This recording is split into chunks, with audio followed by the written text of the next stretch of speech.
Hello everyone, Chris here, and today I have a little Ghostface build for you. Now, Ghostface is a really fun killer that you can do a lot of fun builds with, but for the moment, this is absolutely the build that has given me the most fun and the most kills so far. But without delaying it, let's get right into the build.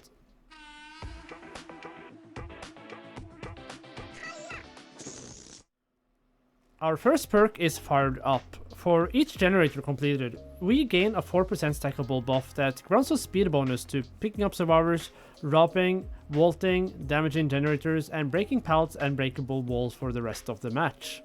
Our second perk is Oppression, which is by far my favorite perk in this game. When you damage a generator, up to 3 other random generators also starts regressing.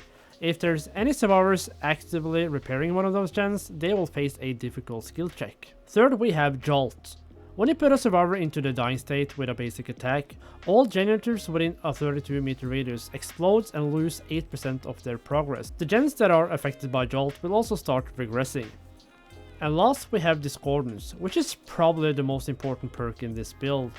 When more than one survivor is repairing a gen, you get a sound notification and the gen is marked by a yellow aura.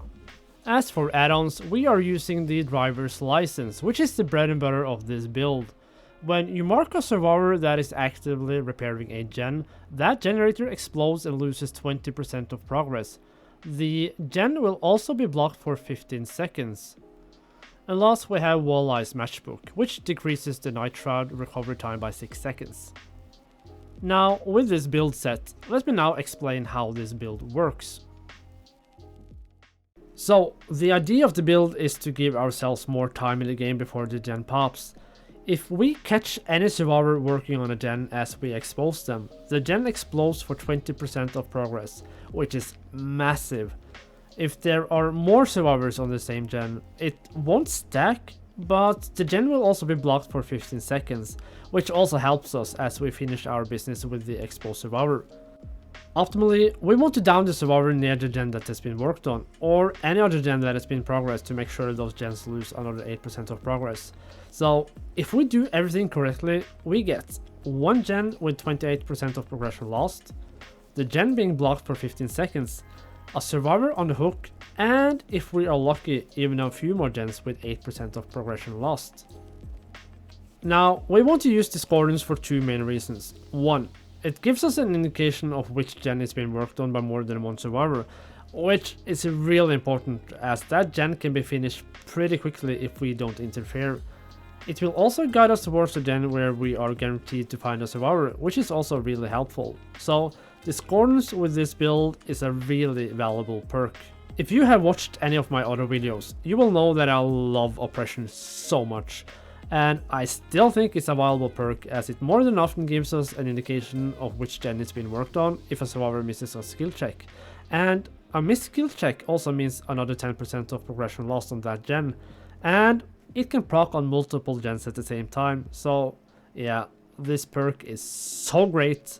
The last perk we are using is just a perk that I like in general, and for some weird reason I feel it works out well on Ghostface. As the gens go, we get some speed to about everything that we do. We could use Brutal Strength instead of course, but as this one applies to so much more, even though we get the most value out of it in the later game, I really like this perk. The trick about this build, or specifically this driver license add-on, is that we want to expose survivors while they're still working on the gens. Meaning we have to be sneaky, but at the same time we want to get close enough so that we don't end up chasing that survivor for a long time before we down them. So you'll have to make decisions all the time based on the progression of the gen and where on the map you are structure wise. Other than that, you'll just have to play Ghosty the usual way, which can be a bit tricky, but I'll be sure to make a little guide on that later. But for now, enjoy the build.